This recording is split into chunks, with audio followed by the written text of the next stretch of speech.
ты говоришь, что я виноват перед нею? Да, виноват. Я знаю, от чего ты это говоришь. По-твоему, быть любимым – это такое же счастье, как и любить. И довольно на всю жизнь, раз достиг его. Очень довольна, душа моя. Больше, чем нужно. Но от чего же не любить и самому? От чего не любить? Не любится. Нет, любимым быть несчастье. Несчастье, когда чувствуешь, что виноват, потому что не даешь того же и не можешь дать. Ах, Боже мой. Ни сначала, ни после я не лгал ни перед собой, ни перед нею. Мне казалось, что вот наконец-то я полюбил. А потом я увидал, что это была невольная ложь, что так любить нельзя. Я не мог идти далее, а она пошла. Разве я виноват, что я не мог? Что же мне было делать? Эда, ну теперь все кончено. Ты просто никогда не любил и не знаешь, что такое любить. Не любил? Да, правда, не любил. Напутал я себе в жизни. Ты прав, теперь все кончено. И я чувствую, что начинается новая жизнь. В которой ты опять напутаешь. Пожалуйте, свечи тушить приказано. Счет за кем записать прикажете? За вами? Сколько?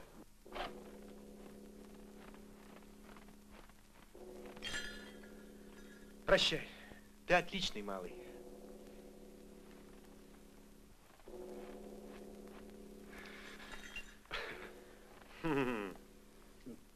Да, счет шевалье оплатишь?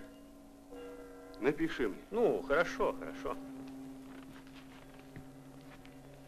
Ах, как я тебе завидую. Ну что ж, поедем?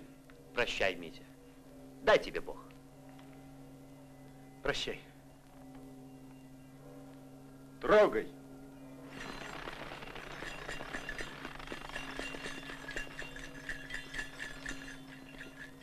Славный человек, Оленин. Что за охота ездить на Кавказ и юнкером? Я бы полтинника не взял.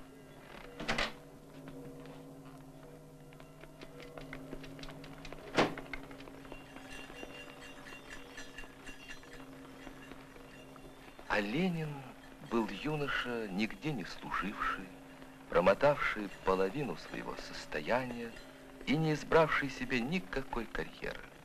Он любил до сих пор только себя одного и не мог не любить, потому что ждал от себя одного хорошего и не успел еще разочароваться в самом себе. Он находился в том счастливом, молодом настроении духа, когда, осознав прежние ошибки, юноша вдруг скажет себе, что прежнее было случайно и незначительно, но что теперь, с выездом его из Москвы, начинается новая жизнь, в которой уже не будет ошибок, не будет раскаяния, а, наверное, будет одно счастье.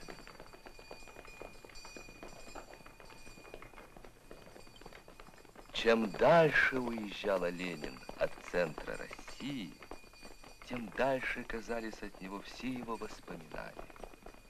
И чем ближе подъезжал к Кавказу, тем отраднее становилось ему на душе. Все московские воспоминания исчезли и не возвращались более. Теперь началось, как будто сказал ему какой-то торжественный голос.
на этой плодородной полосе живет с незапамятных времен красивое и богатое русское население, называемое гребенскими казаками.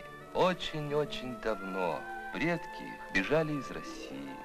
Живя между чеченцами, казаки перероднились с ними и усвоили себе обычаи, образ жизни и нравы горцев, но удержали во всей прежней чистоте русский язык и старую веру.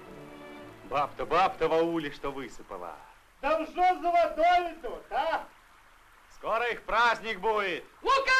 Эй, Лука! Казаки ужинать пошли! Ого! Где петуха-то взял? Где взял? Там уж нету! Сами съедим. И урядник отдай. Будет с него. Жирный пилав будет. Прячь мешок. Слышь, Лука, опять нас пошли в секрет. Черт! Фомушкин за Чигирем послал. Его сюрет был. Который ночь ходит. Только на нас и выезжает. Я не скажу. Ей-богу скажу. Не пойдем. Хватит. Намучили.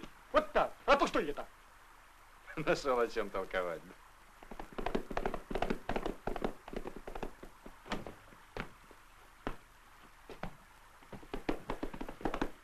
Я ему скажу, не пойдем, да и все тут. Ну скажи, кто нынче пойдет? Кого же идти-то? Дядя Бурлак ходил? Ходил. Фомушкин ходил? За Чигирем. Ходил. Идите вы, что ли? Ты, Лука, да ты, Назар, да Ергушов пойдет. Авось проспался. Ты, небось, не просыпаешься, как же ему-то? Не просыпайся. Скорее идите. Как поужинать, так идите. Идите. Если мне не было приказа, я вас и не посылал. И того, гляди, сейчас сотник набежит. А потом еще, говорят, 8 человек обреков перебрались.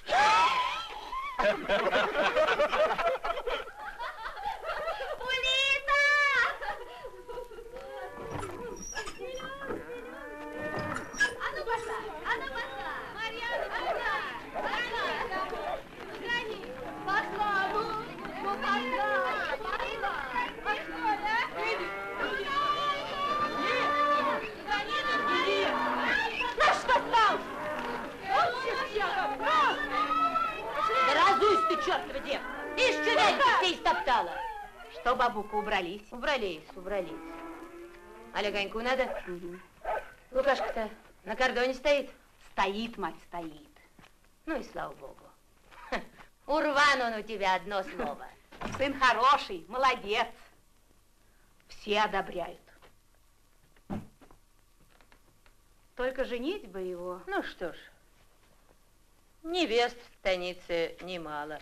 Да много, мать, много. А вот твоя девка Марьянушка-то, такая девка по полку поискать. Ну, Марьянушка подрастет, девка будет. Пришлю сватов. Дай только сады уберем. Твоей милости кланяться прием. Илье Васильевичу кланяться прием. Что, Иляс, со мной говорить надо. На все свое время. Не ставь, мать. Попомни эти слова. Ну, я пойду. Топить надо. Скажу, Гурка, что Найка твоя с Фомушкиным гуляет. А что я другого не найду, что? Как скажу, Гурка, пирожков Дунайка Фомушкина кормила. Врешь. Ей-богу. Ну и черт с ней, девок мало ли. Вот ты черт какой. Вот ты к Марьяне Харунжевой подъехал. А что, Марьяна? Все одно. Да ну, а вот сунься-ка. На реку гляди. Здесь лежать-то будем. Здесь. Ой.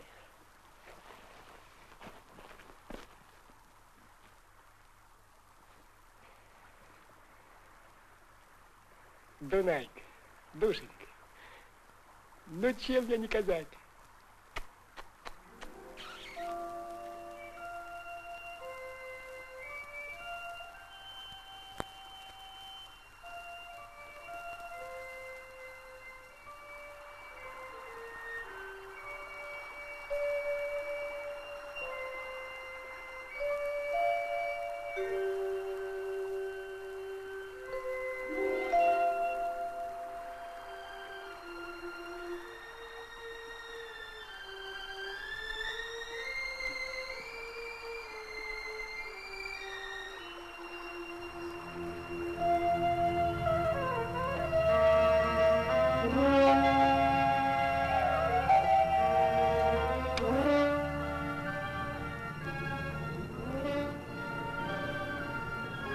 сыну.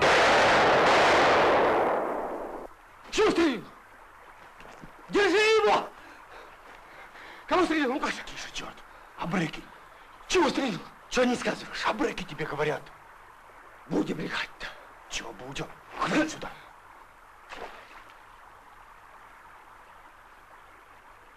Энна, я тебе говорю, другие будут. Передовой плыл. Куда ты сунешь, Тоха? Ни за что пропадешь. Коль убил, не уйдет. Назар, видишь его на картон. Да не по берегу ходи. Убьют, верно тебе говорю. Так я один и пошел. Ступайте на картон оба. Живо. А я здесь посижу. Ну смотри, Лука, не шелохнись, срежут, верно тебе говорю.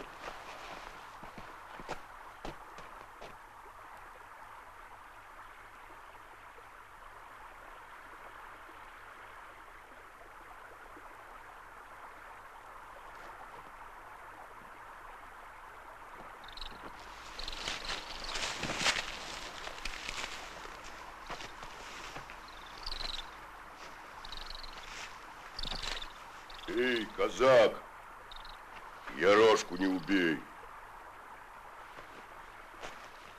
Чё стрелял-то? Я человека убил, дядя. С крычу на спине плыл, я высмотрел. Вон, видишь, что ли?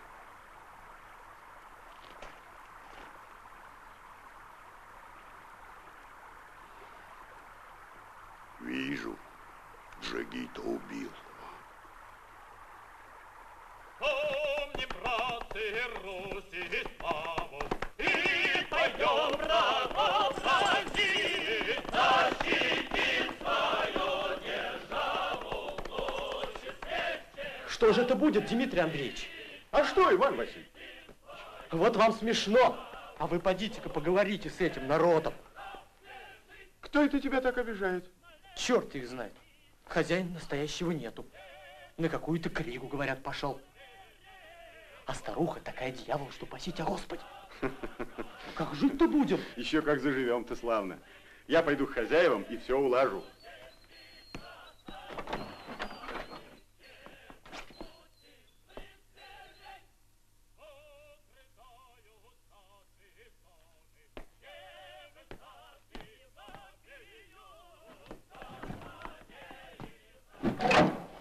Здравствуйте, матушка. Вот я на квартиру пришел. Что пришел? Насмеяться хочешь? А? Я тебе насмеюсь. Черная на тебя немочь. Я намерен хорошо платить. Чего пришел? Скобленное твое рыло. Не нужно мне твоих денег поганых. Табачищем дом загадит, а деньгами платить хочет. Эх, купалячку не видали. Черная на тебя немочь! Вот и дочь ее, такая же дикая. Ля фам. Налей рому, Ванюша.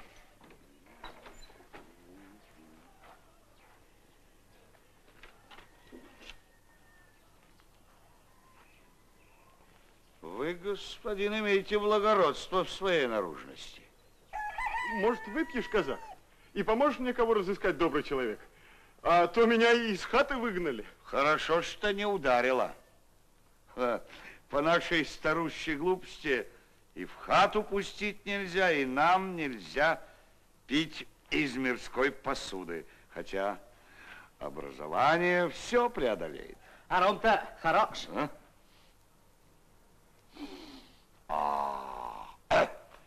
Улита, стакан мне. Особливый.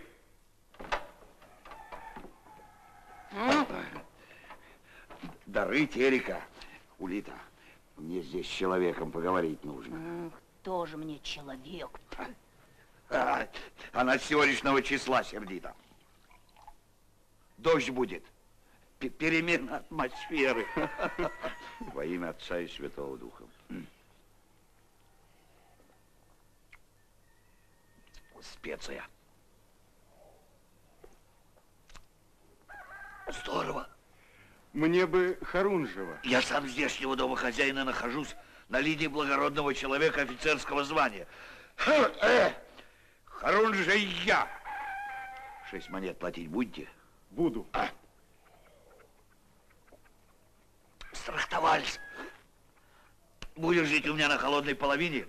Чистота, уют и вид на ландшафт. Прошу.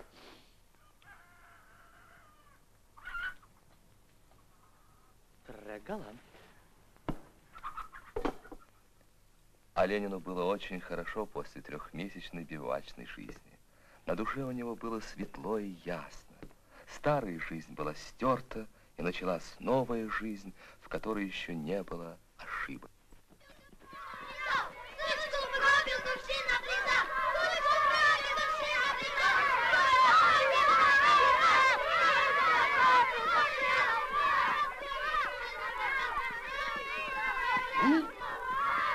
Мой грех, ребят, мой грех. Сучку пропил, мой грех.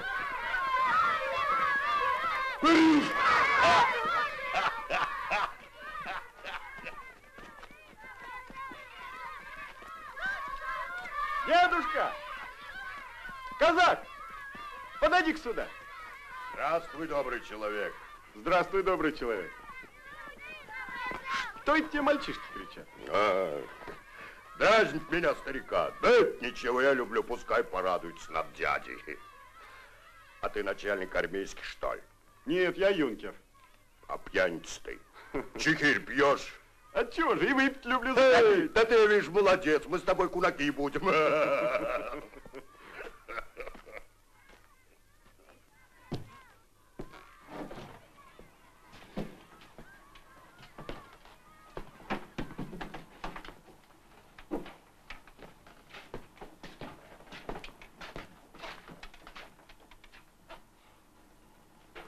Кашкильды, значит, здравия желаю по-татарски, мир вам по-ихнему. Кашкильды я знаю.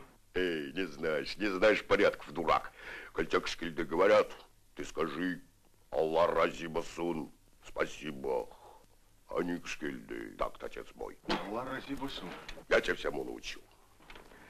Был у нас Илья Масеевич из ваших. Молодец был. Пьяница, вор, охотник. Какой охотник.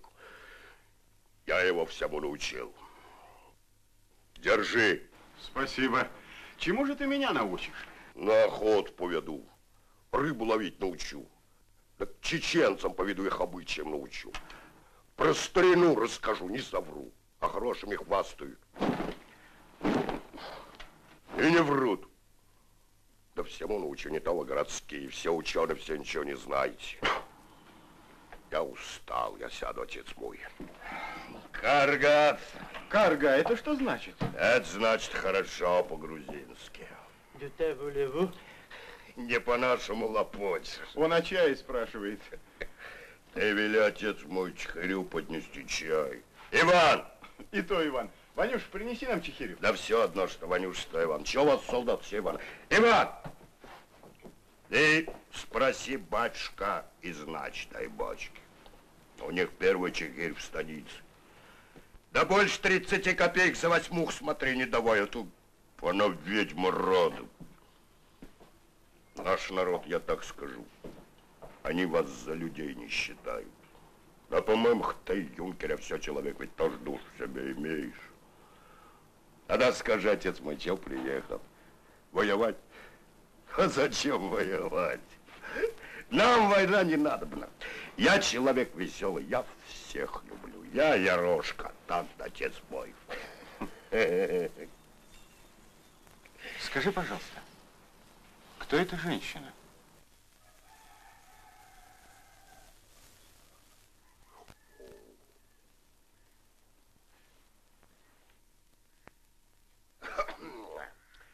Марьянушка, полюби меня, душенька, полюби меня, будешь счастливая. Я молодец, я шутник, королева девка, а? Красавица. Позови ее сюда. Не-не, это сватать за Лукашку. Лука казак молодец, шагит. А я тебе лучше найду. Такую да будешь, вся шалкона в серебре будет ходить. Старик, а что говоришь? Ведь это грех. Грех? Где грех? Да хорошая девка поглядеть грех. Погулять с ней грех, а любить ее грех. Это, отец мой, не грех, а спасение. Бог тебя сделал, Бог девку сделал. На то она сделана, чтобы ее любить и радоваться. Что за застыл ты, черт? Подал бы бутыль-то. А чего вы здесь все такие сердитые, миленькие? А вы разве добрые? Мы с господином очень добрые. Мы такие добрые, что где ни живем, всегда нам благодарны. Он женатый, твой пан-то. Благородные господа никогда молодыми жениться не могут. Легко ли? Какой буйвол разъелся, а жениться молод. Он у вас у всех начальник. Господин мой юнкер, значит, еще не офицер, но по породе своей больше генерала. Потому что не только полковник наш, а сам царь его знает.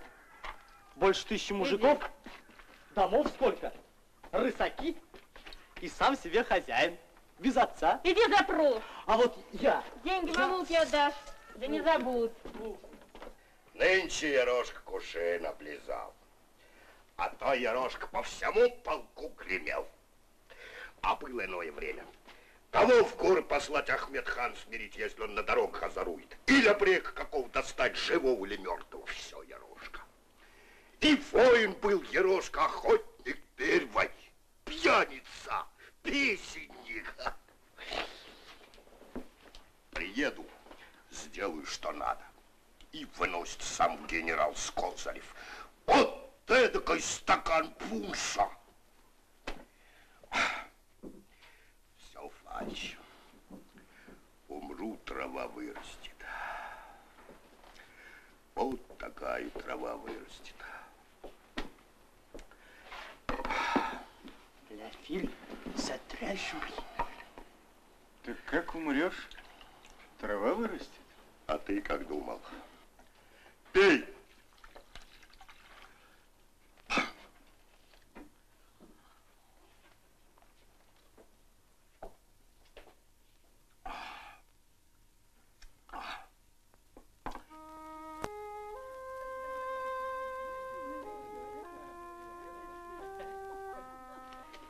А награда большая ему будет? Ну, а как же, бают крест вышлют. Я курвану счастья. Малый хорош. Справедливый малый. В отца весь. Как убили его батяку, вся станица по нем была. Вон они идут. Что скурёж песен не играете? Играйте на наше гуляние! А что играть? Разве праздник? Он надулся, играй. Играй ты, что ли? А то я заиграю. Я ловкой. Верно, красавец? Заснули? Мы с кордон погулять пришли.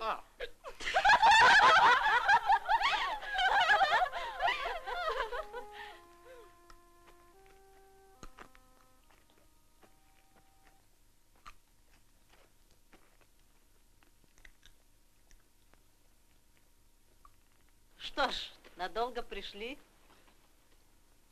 До утра. Ну что ж, дай бог тебе интерес хороший. А я сейчас говорила... Вот и я говорю, гостей-то что? Велела взять. Сказывать, мост через терек строить будут. А мне сказывали, яму рыть будут. Девок сажать, за то, что ребят молодых не любят. А что, Марьяна, слышь? Начальника-то их у вас поставили?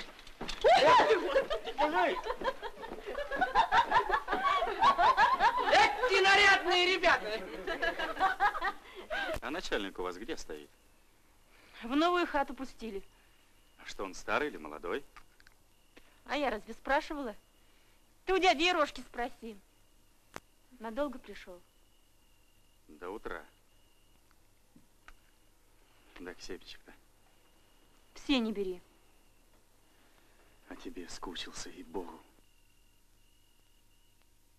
Не приду, сказано. Да что я тебе сказать хотел, ей-богу. Приходи, Машенька.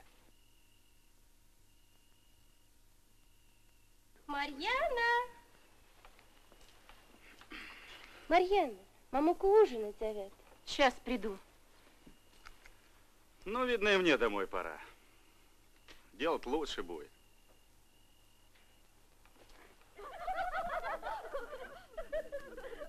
А то боит еще девкам постель для солдат вельно стелить и чехирем с медом поить.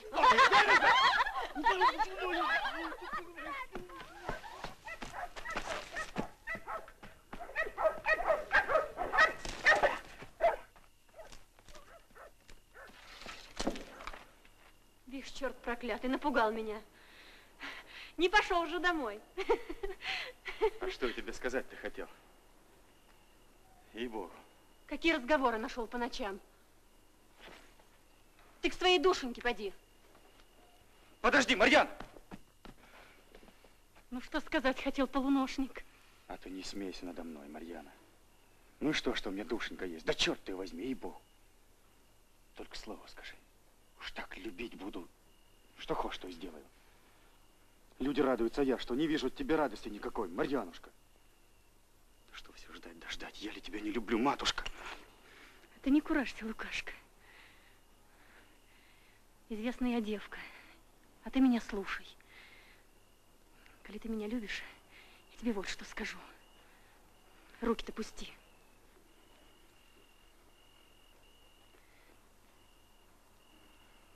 Замуж пойду. А глупости от меня никакой не дождешься. А что замуж? Замуж не наша власть. А ты сама полюби, Марьянушка.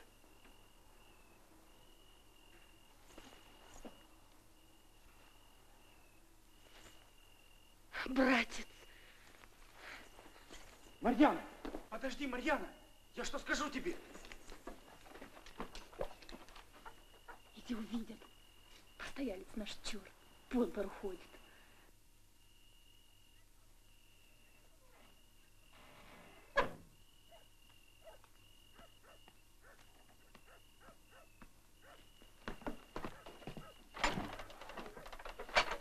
Все, мальчик.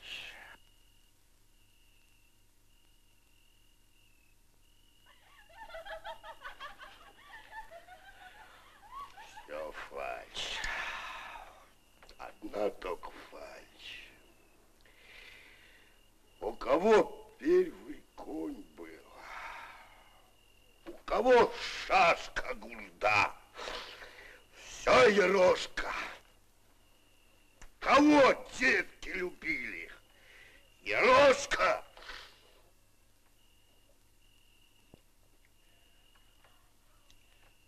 Кунак.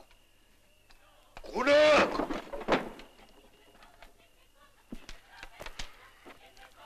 А знаешь, кто поет? Лукашка Джигит. Он чеченца убил, дурак. Дурак. А ты людей убивал? Черт! Ну, что спрашиваешь? Об этом говорить не надо. Душу загубить мудрено. Ах, мудрено. Прощай, отец мой. И сыт, и пьян. Что за люди? Что за жизнь?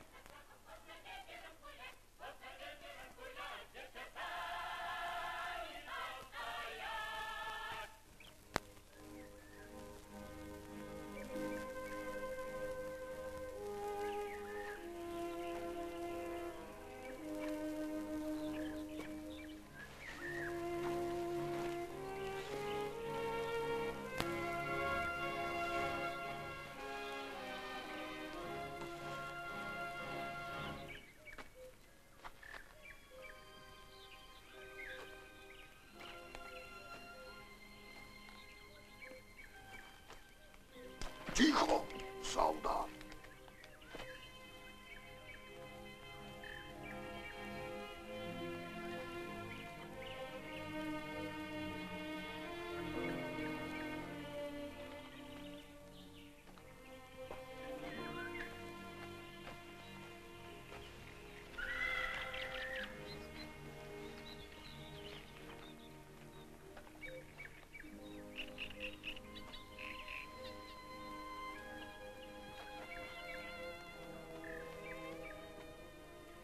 Оленей след еще вчера видал.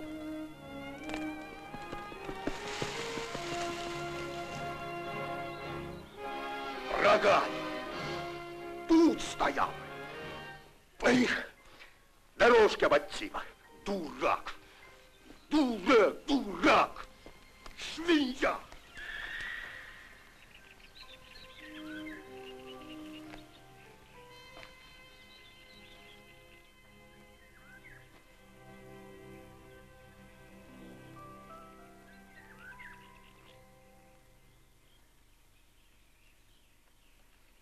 сижу в том месте, где жил олень. Старый олень, красивый, никогда, быть может, не видавший человека.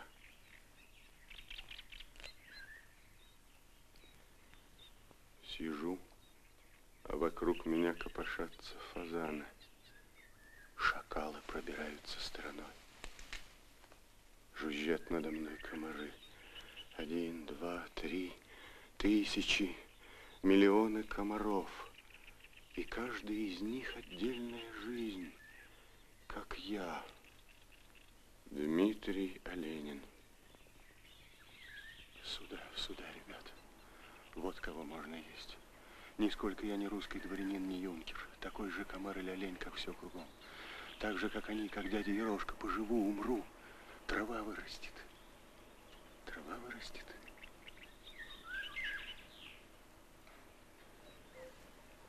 Ну и что трава вырастет? Надо жить. Надо быть счастливым.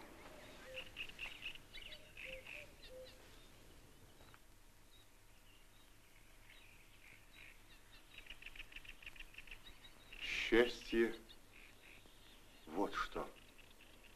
Счастье в том, чтобы жить для других. В человека вложена потребность счастья.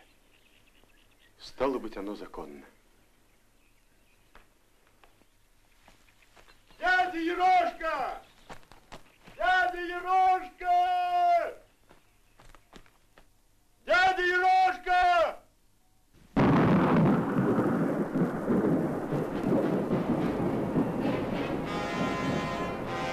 Дядя Ерошка!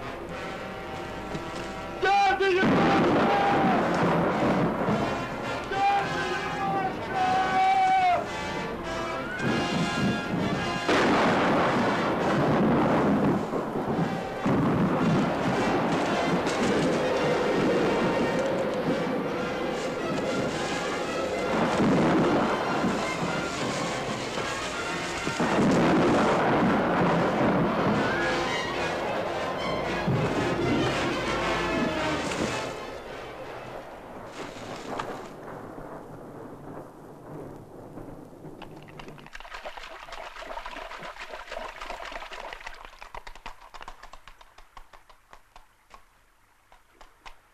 Здорово, ребята. Здорово. Ну?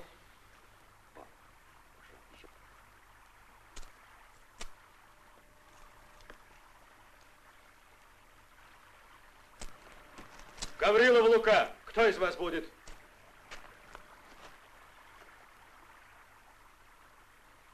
А тебе подал рапорт полковому. Не знаю, что будет. Написал к кресту. Урядником рано еще быть. Накройся. Так чьих Гавриловых? Широковых, что ли? Племянник. Молодец. Ну-ка, подсоби.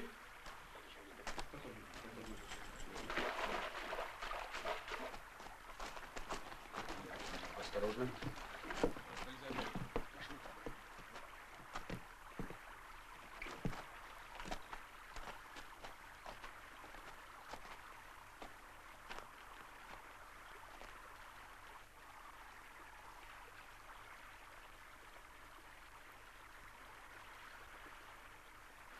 Мелхарнику.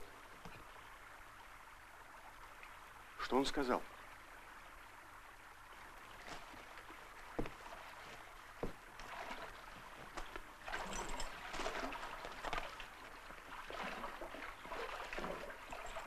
Ну, не попадайся ему теперь, брат.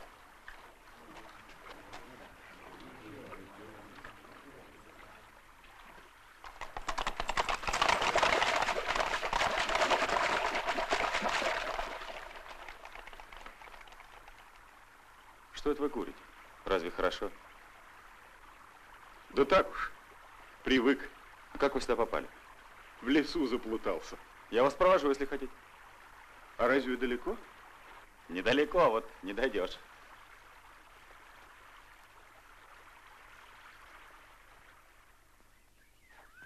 Что ж ты так ходишь без опаски? Я не боюсь. Ступай назад, благодарствую. Ничего. А мне что делать?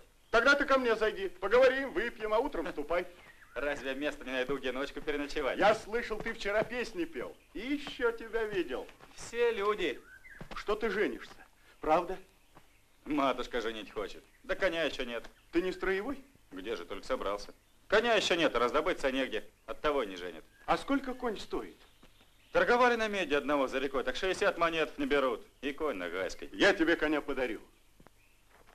Право, у меня 2, мне не нужно. Как не нужно? Не нужно. Зачем вам меня дарить? Мы сами разживемся, Бог даст. А что у вас в России? И дом есть свой? У меня несколько домов. Имение есть, псарня. И кони есть, такие, как у нас. У меня 100 голов лошадей. По 300-400 рублей серебром. Рысистый, знаешь? А все же я здешних лучше люблю. Так что же вы сюда приехали? Волей или не волей? Так, по своей охоте. Хотел с ваши места посмотреть. Сходили бы в поход нынче.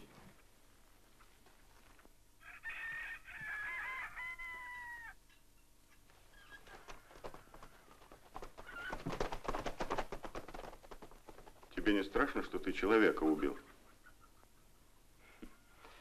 И охота вам была сюда ехать. Я бы гулял, да гулял. А хорошо у нас жить? Да, очень хорошо. Подожди меня.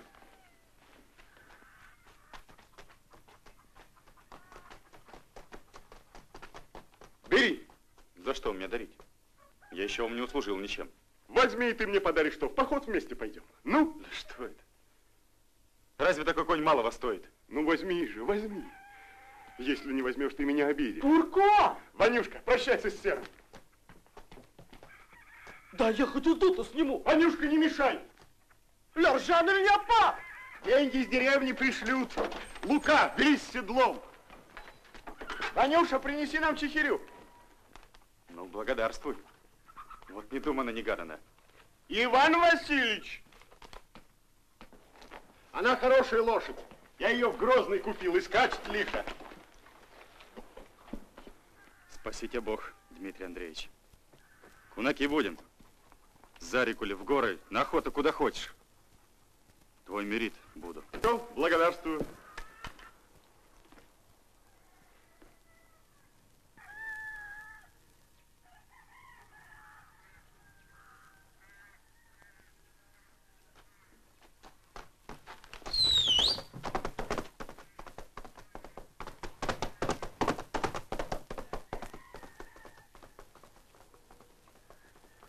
Готов чай, Ванюша?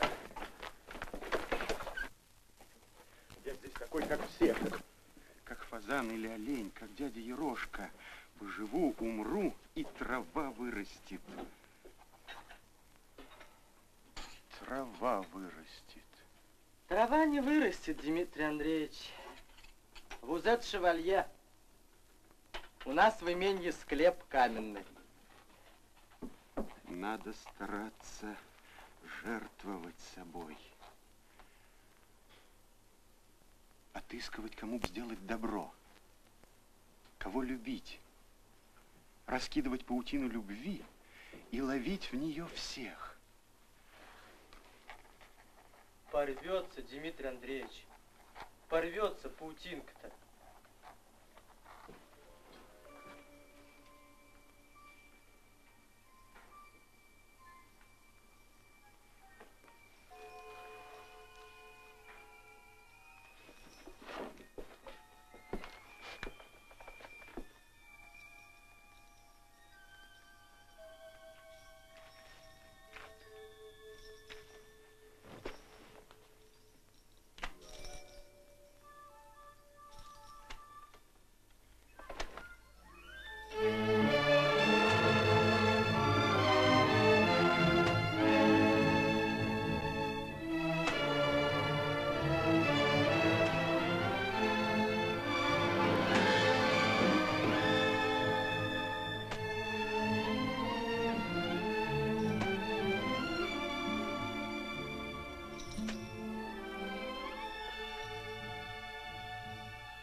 Дмитрий Андреевич, мой дорогой. Белецкий! А Ленин в такой глуши. Как ты сюда попал? Садись. Благодарю. Меня прислали с письмом к наместнику. Ну, он меня принял очень хорошо, как знакомого Елизаветы Ксаверьевны. Княгини Трубецкой. Елизаветы Ксаверьевны Воронцовой, вашей старой знакомой. Она теперь замужем за сыном наместника, и для всех здесь большое начальство. И вы приехали, чтобы сообщить мне об этом? Зачем? Это было бы невежливо. Но ведь она же увлекалась с вами. Оставьте, Белецкий. Не надо сплетничать о своем начальстве. Я все понимаю. Руссо, Шатобриан, Цыганы, Пушкина. О, да ты сам что-то сочиняешь. Я теперь живу иначе, Белецкой. Вы сочиняете сложности там, где все одни пустяки. Я чудесно устроился у урядника. Какая там девочка Устенька, прелесть. Она называет меня дедушка. Да, у нас завтра бал, и вы приглашены. Какой бал? Ну, бал, то есть пирог и собрание девок. И что же я буду делать там? Вы странный человек, Оленин. Право же идите, Дмитрий Андреевич. Нельзя же на фам только в окно смотреть. Вот, Ванюша благоразумный человек.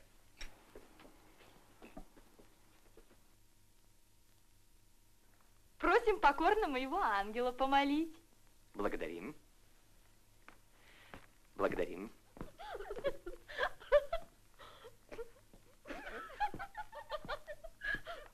За твое здоровье, Устенька. Покорно благодарим.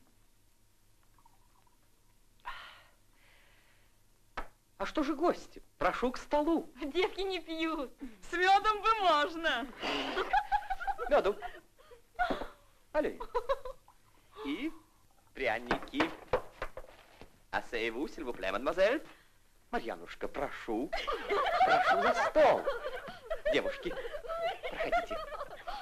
Сильвупле, мадемуазель. Садитесь, садитесь. Пожалуйста, прошу пряники.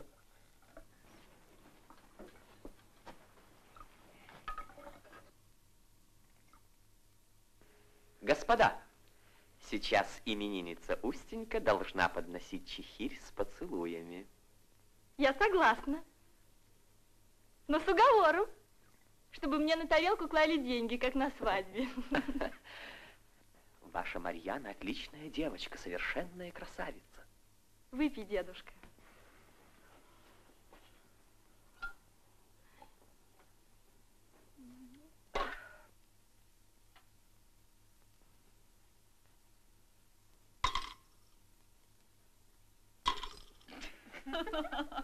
А теперь поднеси Дмитрию Андреевичу.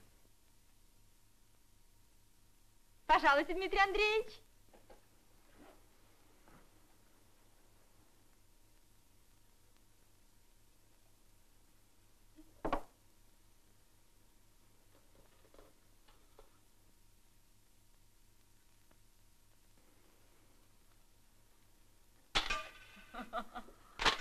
Вот, девки, загуляем. Ну, а теперь ты, Марьяна, поднеси с поцелуем. Да я тебя так поцелую. Дедушка, ты и без денег поцеловать можно. Вот умница. Нет, ты поднеси. Постояльцу поднеси.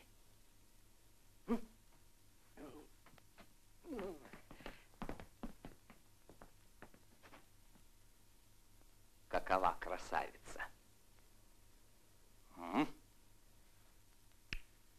Красавица, девка.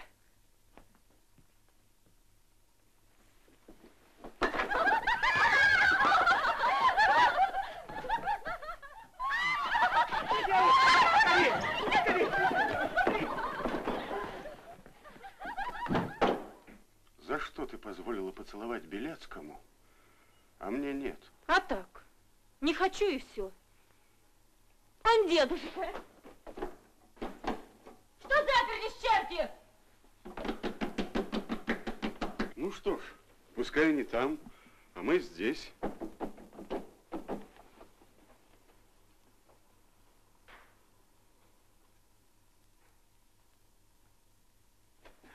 Белецкий!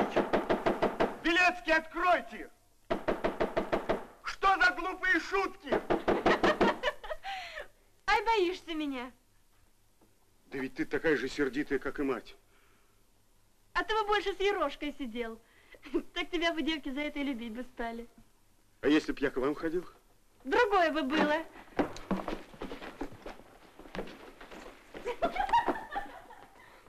Придется всем уходить, Оленин. Устенькина мать пришла с работы, разругалась и разогнала всех девок. Уйдемте.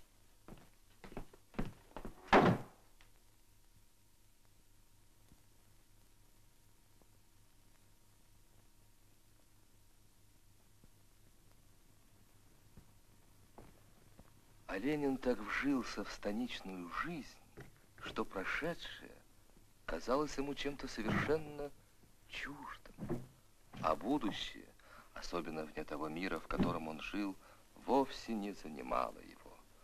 Он с каждым днем чувствовал себя здесь более и более свободным человеком. Часто ему серьезно приходила мысль бросить все, приписаться в казаки, купить избу, скотину, жениться на казачке, только не на Марьяне, которую он уступал Лукашке, и жить с дядей Ерошкой, ходить с ним на охоту и на рыбную ловлю.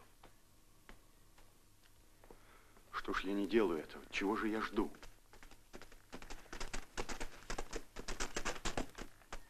Вот, коня вашего променял. Чудо, красавица лошадь. Ну что же ты, женишься? Лов Тавро, кабардинский. Что возьмешь за нее? Да давали 150 монет. А вам я так отдам, расседлай и бери. Нет, ни за что. Ну тогда вот, пешки я ж привез. За рекой достал. Спасибо. А виноград матушка сама принесет.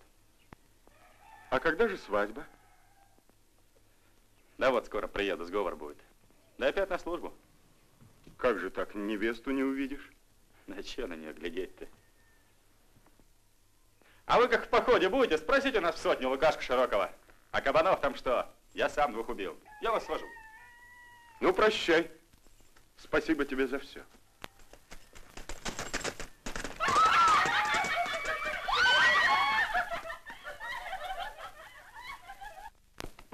А что, не заедем ли к Янке? Вон она. Жди меня здесь. Чего еще юнкер не подарил? Сам коня чтарился. Она. Юнкер-то, гляди.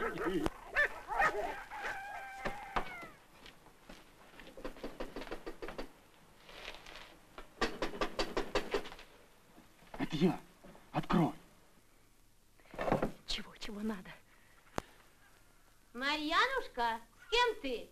Иди скорее.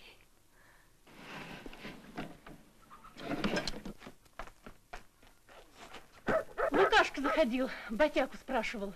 Пусть зайдет. Ушел. Говорит, некогда.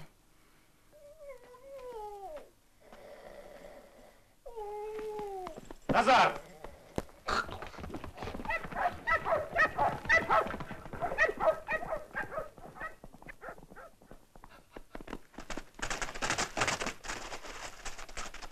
А ведь не пустила! Я знал, что не пусть. Что мне Янка сказывала, юнкер к ним ходить стал. Дядя Ерош хвастал, он ружье с юнкера за Марьяну взял. Да брешь он, черт! Не такая она девка. А то ему старому черту бока-то отомнул. Бока-то отомнул. Село было Измайлово, ведь из любимого садочка сударева, да ведь там я...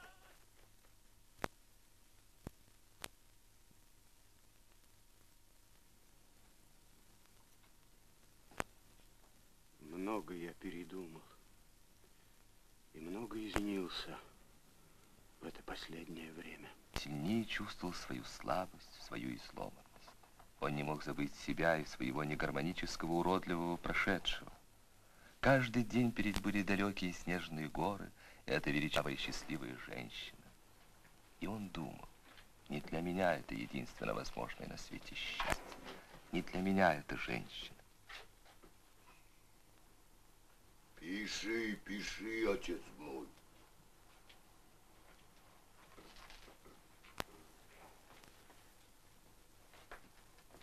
Эй, дура, дура, сама себя губишь. Ну, ты.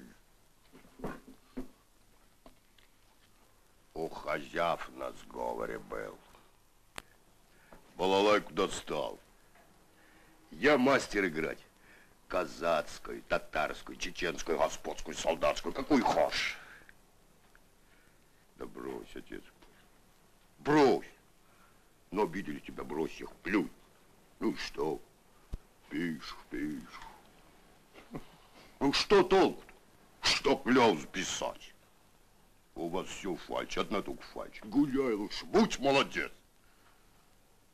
Ну, сдохнешь, одна трава вырастет. Гуляй! Ай, дидели, а где его видели? Да на базаре булавки, продают булавки. Ай, дидели, да где его видели? На базаре булавки, дают булавки. Ай, дидели, а где его видели? Дают булавки, продают булавки.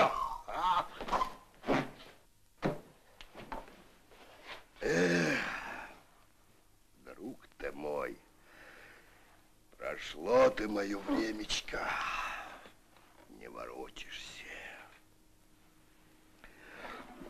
Пей, что не пьешь. Эх, талант мой талант такой, такой, или участь моя горькая. Ты звезда моя злосчастная,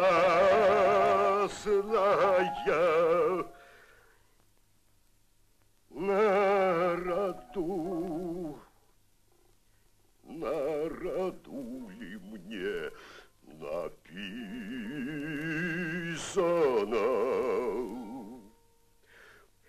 Вовек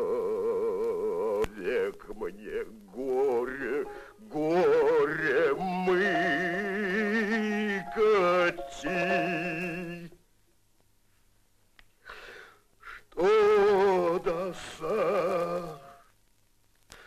Что до самой гробовой доски.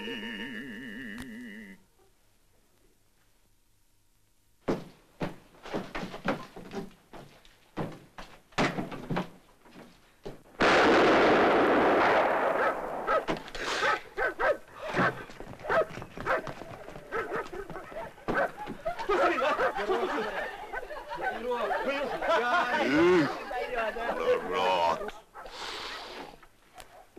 Пойдем в хату, отец мой.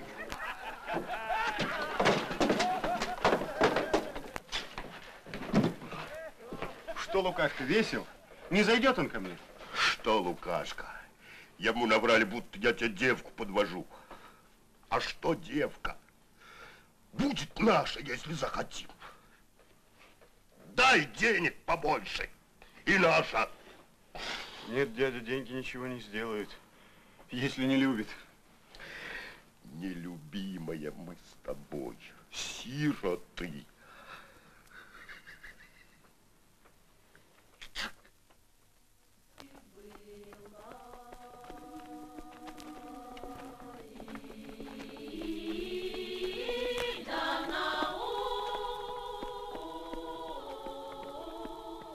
Ну вот, Бог даст, будет чем свадьбу сыграть.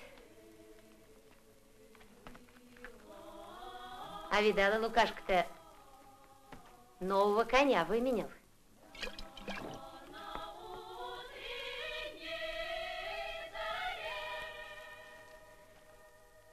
Что ж ты молчишь-то?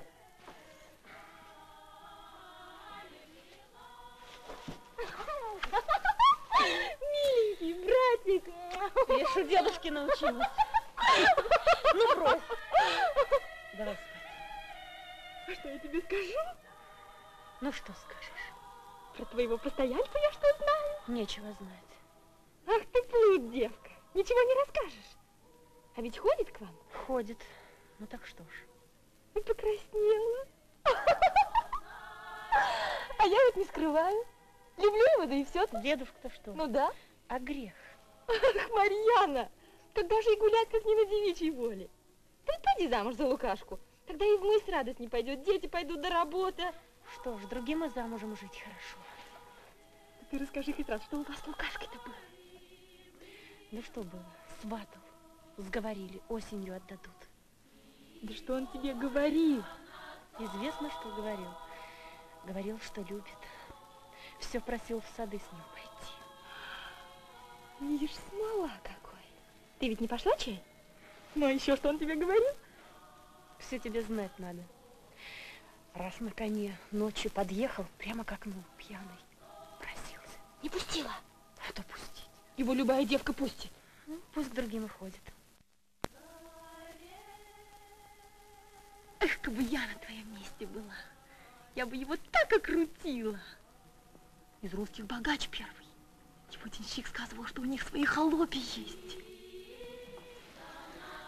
Что он мне раз сказал, постоялец-то? Говорит, я бы хотел казаком Лукашкой быть. Или твоим братишкой. Почему-то он так сказал. А, так, врет, что на ум сбрело. Мой чего не говорит, точно порченый. Мой-то пришел. Кто?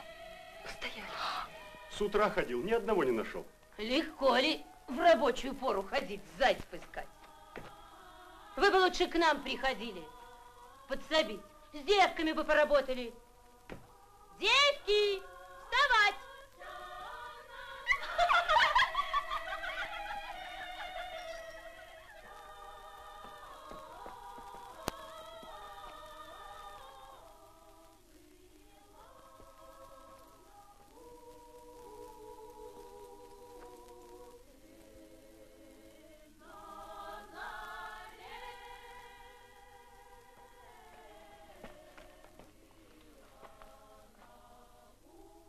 Ты так баб застрелишь. Нет, я не стреляю. Ты бы подсобил.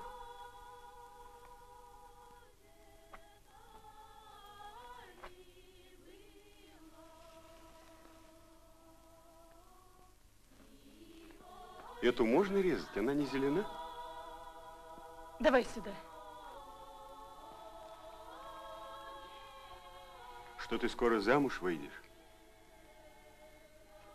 Что ты любишь Лукашку? А тебе что? Мне завидно. Легко ли?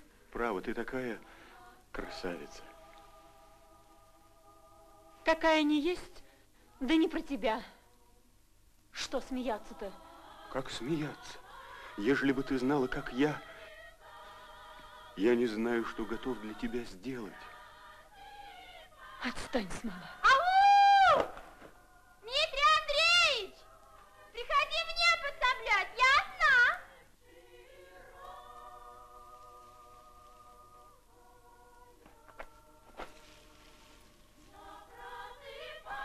Марьяна.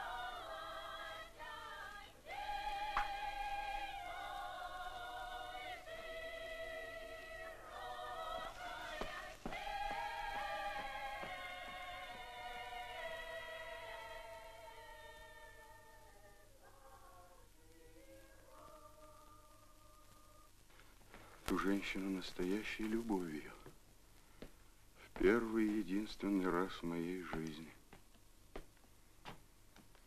Что же мне делать?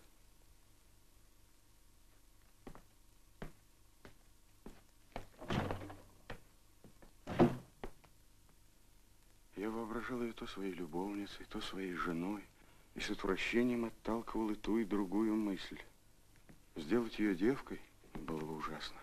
Сделать ее барыней, женой Дмитрия Андреевича Оленина, как одной из здешних казачек, на которой женился наш офицер, было бы еще хуже. Вот ежели бы я мог сделаться казаком Лукашкой, красть табуны, напиваться чихирю, заливаться песнями и пьяным влезать к ней в окно на ночку без мысли о том, кто я, зачем я, тогда бы мы могли понять друг друга. тогда бы я мог быть счастлив. Жить для других, делать добро? Зачем? Когда в душе моей одна любовь, одно желание любить и жить ее жизнью. Пойду и все скажу ей.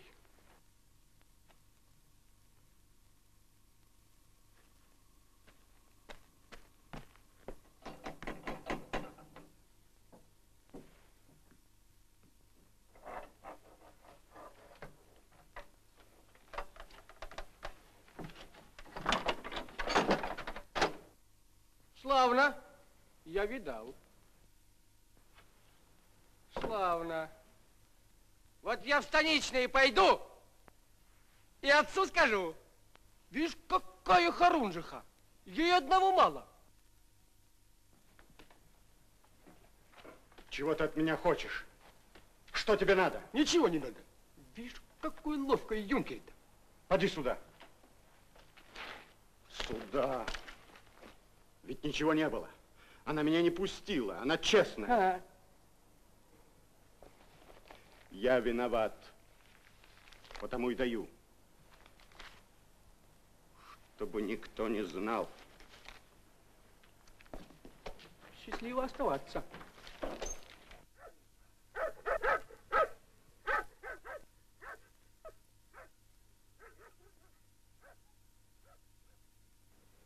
Мне пишут из России письма соболезнования. Боятся, что я погибну, зарывшись в этой глуши. Говорят, про меня он загрубеет, станет пить, еще чего доброго женится на простой казачке и совсем пропадет для света. Как страшно.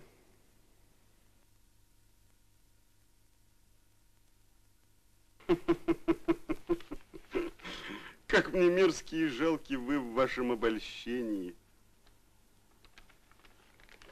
Как только мне представится вместо моей хаты, моего леса и моей любви, эти гостиные, эти тупые лица, эти правила, кому руку, кому кимок, кому разговор, мне становится невыносимо гадко.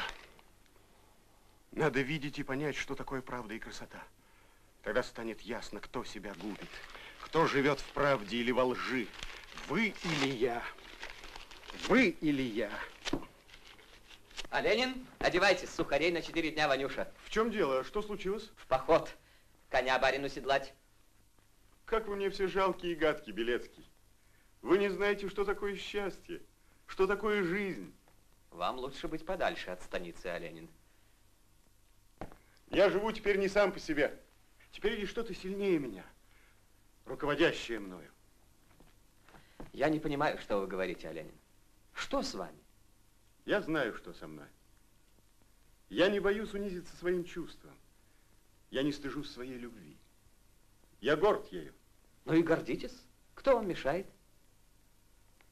Идемте. Идемте. За этот поход мы получим георгиевские кресты, Оленин.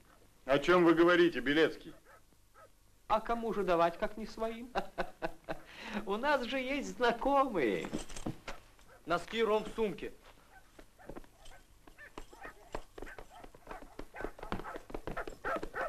А лучше бы а-ля Мюзо.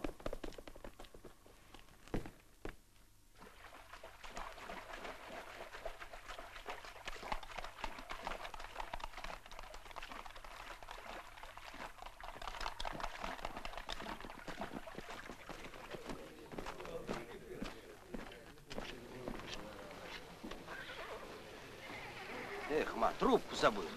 Вот горе-то, братцы мои. А ты, мил человек, сихарки курю. Я вот дома сихарки курю. Слаще. Дайте, братцы, прикурить. Бери, Веленчук. Спасибо, юнкер. А что это? Это сихарки.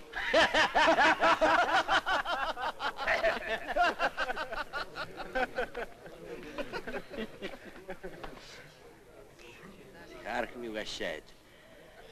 Дома хлеба много. А я и домой в отпуск не ходил. Что идти, когда двум братьям только самим прокормиться? а не нашего брата-солдата кормить. Подмога плохая, так уж 25 лет прослужил. Да и живы ли, кто и знает. Господам везде хорошо. А вот как подумаешь, идешь в каменные горы, топчешь чужие поля. А зачем? Разве на свете земли мало?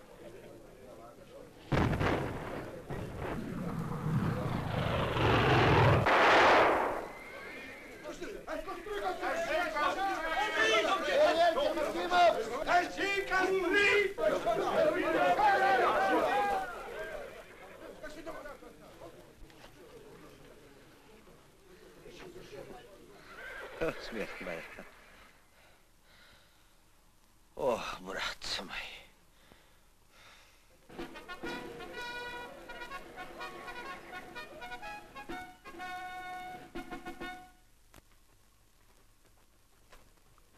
Война. Какое непонятное явление.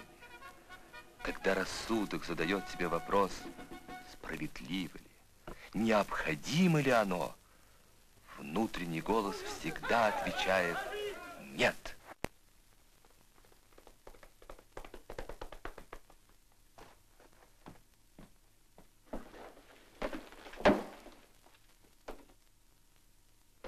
Здорово, дневали?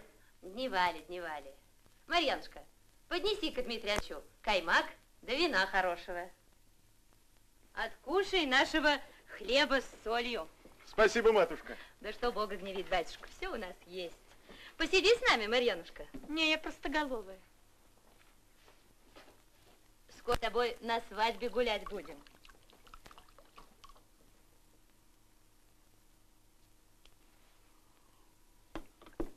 А когда свадьба?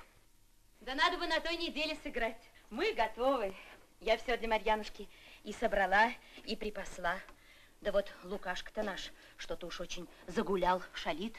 На медне казак приезжал из сотни, сказывал, он в Нагае ездил. Как бы не попался. И я говорю, ты, Лукашка, не шали. Но он известно, молодой человек, куражится. Я его раза два в отряде видел. Он все гуляет. Он никому худо не делает, на свои деньги гуляет.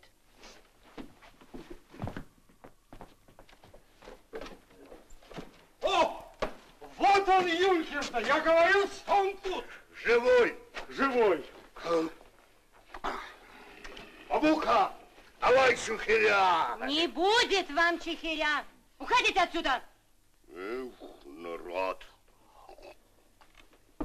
Пойдем, отец мой, пойдем к тебе.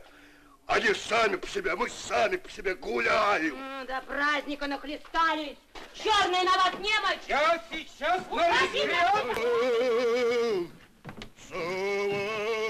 Расстрелите животы сердца.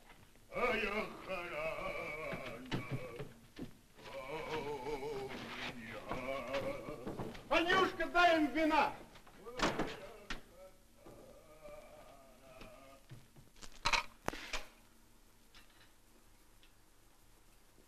Марьяна, неужели ты никогда не сжалишься надо мной? Я не знаю, как я люблю тебя. Видишь, вино-то что говорит? Ничего тебе не будет. Марьяна, не выходи за Лукашку. Я женюсь на тебе. Пойдешь за меня? Я с ума сойду, я не свой. Что ты велишь, то и сделаю. Я люблю тебя. Ни умом, ни воображением, всем существом. Люблю и чувствую себя нераздельной частицей всего счастливого, Божьего мира. Что брешешь? Разве господа на мамуках женятся? Иди. Да пойдешь ли? Я все для тебя сделаю. А Лукашку куда денем?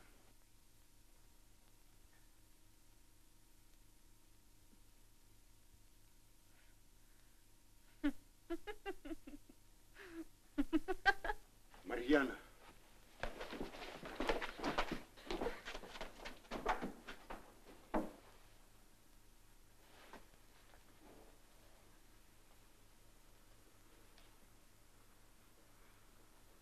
Скажу ли я все это ей завтра?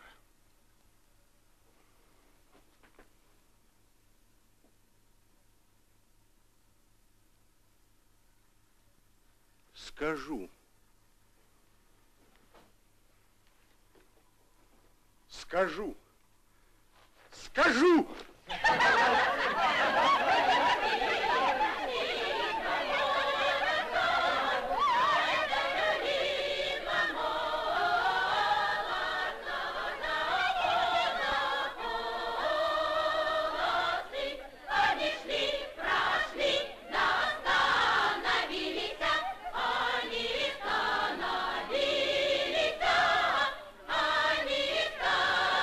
А помирать я сколько раз помирал. Попы приходили, уговаривали. Про вино говорили, про баб, про молоко. Что же вы мне раньше не сказали? Какой вы странный. Что делать? Когда-нибудь очень скоро я вам все скажу. Только ради бога устройте, чтобы она пришла.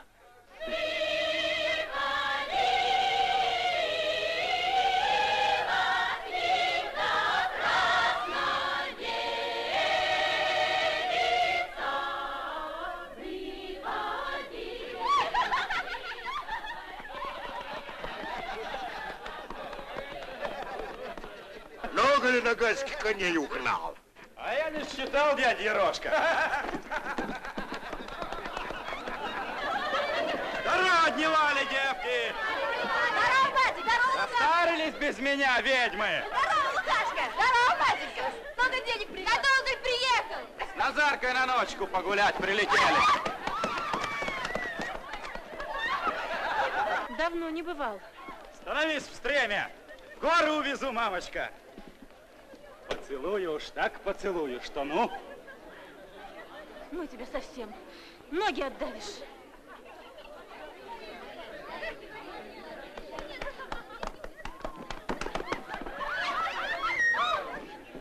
Устенька! На всех жертвую! Устенька, сегодня вечером придешь с Марьяной.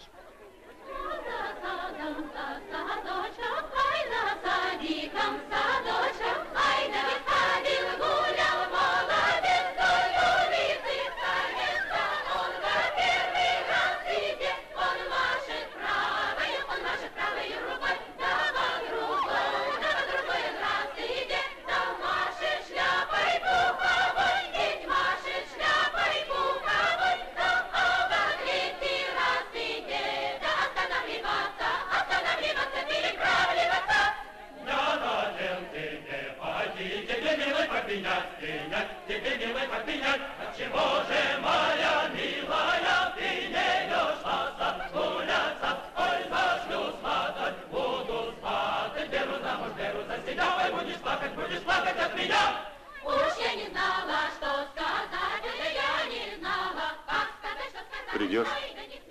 Пожалуйста, хоть на минуту, мне надо поговорить с тобой.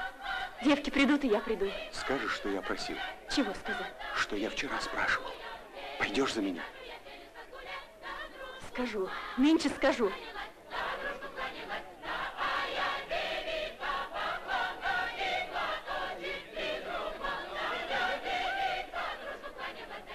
А ли ты, моя милая, ну и чванишься? Выйдешь замуж, будешь плакать от меня. Ну что, будете еще водить? Как девки хотят. А я домой пойду. И Марьяна хотела к нам прийти.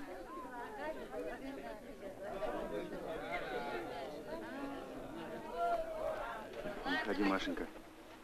Последний раз погуляем. Иди домой, я к тебе приду. Что мне дома делать? На то и праздник, чтобы гулять. Ведь все равно женюсь. Ладно, там видно будет. Так что, пойдешь? Брось. Что пристал? Эх, девка, худо будет. Что худо будет? А то. А что? А то, что с постояльцем гуляешь. Зато и меня разлюбила. Захотела и разлюбила. Ты мне не отец, не мать. Кого хочу, того и люблю. Так. Помнишь. Девки! Ну что встали? Еще хоровод играйте! Назарка! Встреча! Танцуй, чехирю! Пряники девкам! Гулять будем.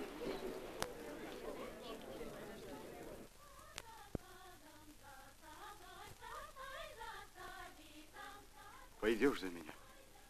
Обманешь, не возьмешь. А любишь ли ты меня? Скажи, ради Бога. А чего ж тебя не любить-то? Ты не кривой. Какие у тебя руки.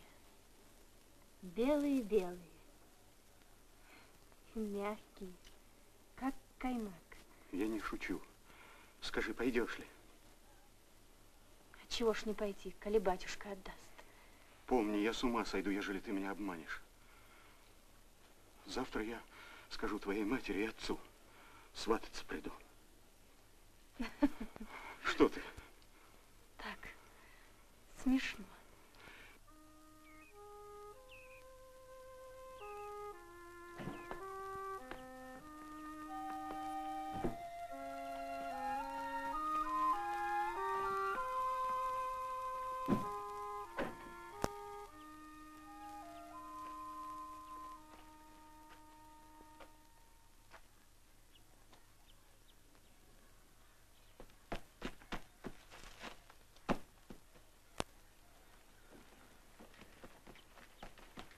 Ну, тебя увидит кто.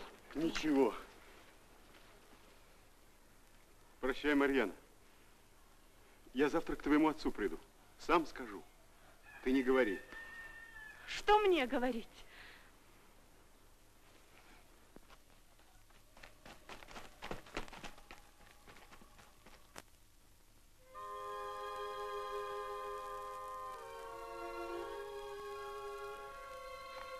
Что будет с ней, со мной, с Лукашкой, теперь мне все равно.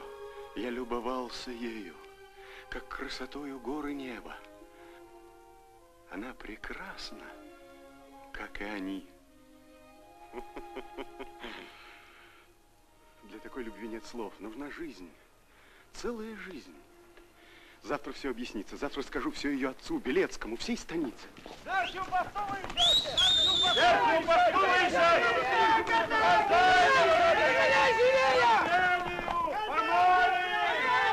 Что такое? Обряйте коней угнать! Лошадей угнать!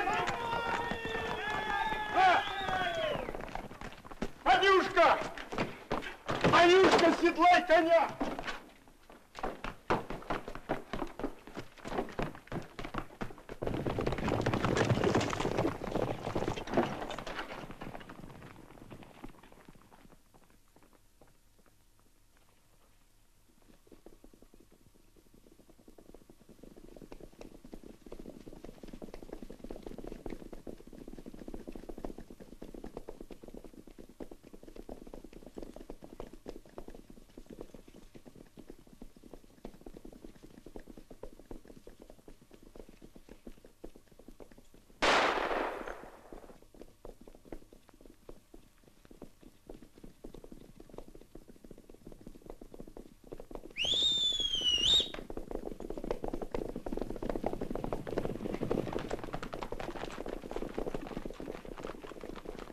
Галича, наш Гурка в них палит.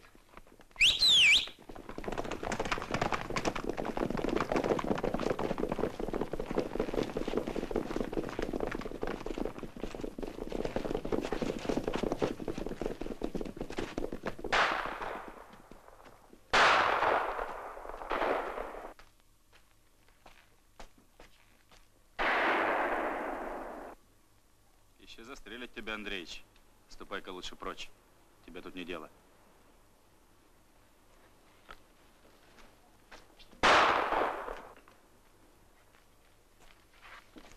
Надо арбу взять сеном, а то всех постреляют.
Я ж тебе хотел жизнь спасти.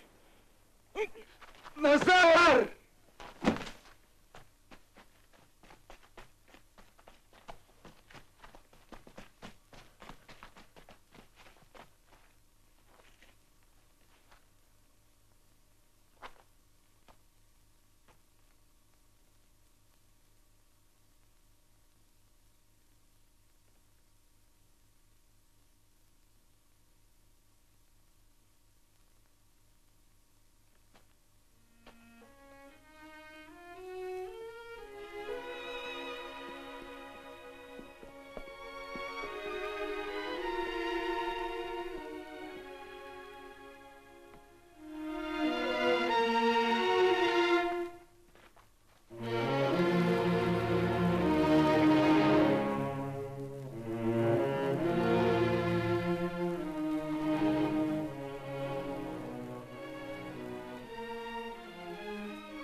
Марьяна. Марьяна, я пришел. Оставь. О чем ты? Что ты? Что? Казаков перебили, вот что. Лукашку. Уйди. Чего тебе надо? Марьяна. Никогда. Ничего тебе от меня не будет. Марьяна, не говори. Уйди, постылый!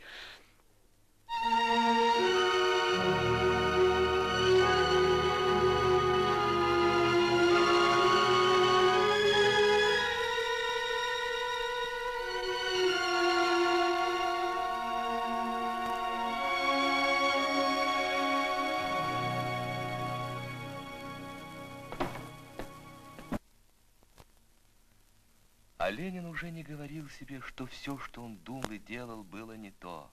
Он любил Марьяну больше, чем прежде, и знал теперь, что никогда не может быть любим ею. Один дядя Ерошка провожал его.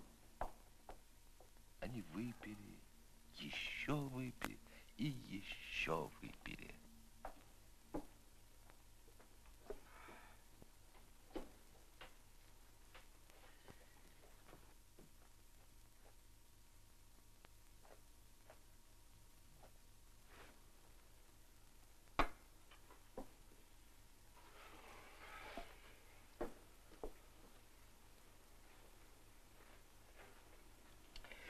Пойдешь в поход, будь умней. Когда стреляют, в кучу не ходи, где народу много. А то все, как ваш брат Арабей, так народы жмется, дом-то веселее в народе, а тут хуже и нет, по народу-то и целят. А в меня сколько раз стреляли. Ну, Вань ситный казак был. Разгулялся, да как бацнет, мне прям вот нет места, из пистолета угодил. Больно было? Я ему говорю, ты же меня убил, братец, а? Что ж ты со мной сделал? Я ведь с тобой так не расстанусь, ты мне ведро поставишь. Что ж, больно было? Ну, поставил ведро, выпили.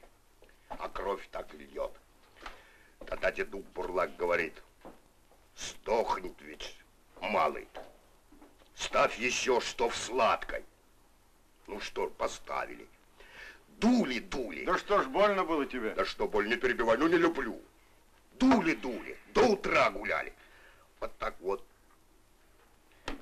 Всю ночь. И на печке проспал пьяный. А что Лукашка, жив еще? Лежит, как мертвый. Не ест, не пьет, только водку примает душа. Ты, Дмитрий Андреевич, за Лукашку не плачь. А за кого плакать? По себе плачь, Дмитрий Андреевич. Нелюбимый ты у меня. А Лукашка может отлежиться. В горы за лекарем послали. Прощай, дядя. Да разве так прощаются? Дурак. Компанию водили целое лето на охоте вместе. И вдруг прощай, дядя. И ушел.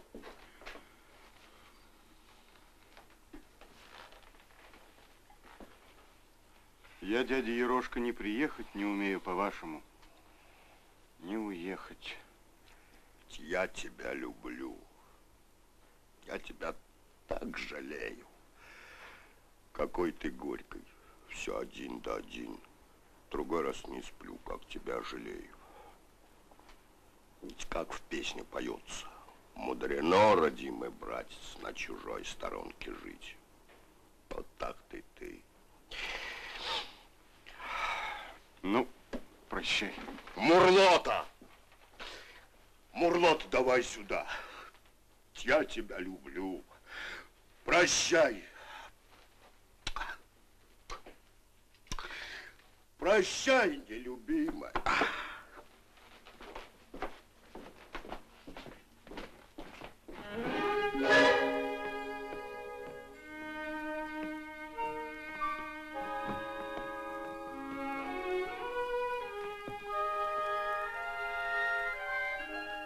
Так и уезжаешь.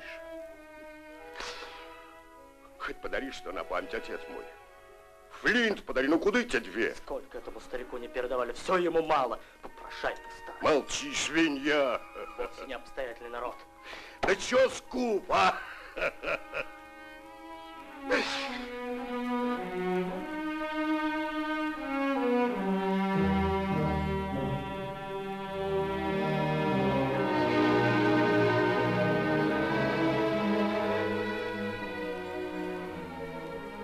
Трогай.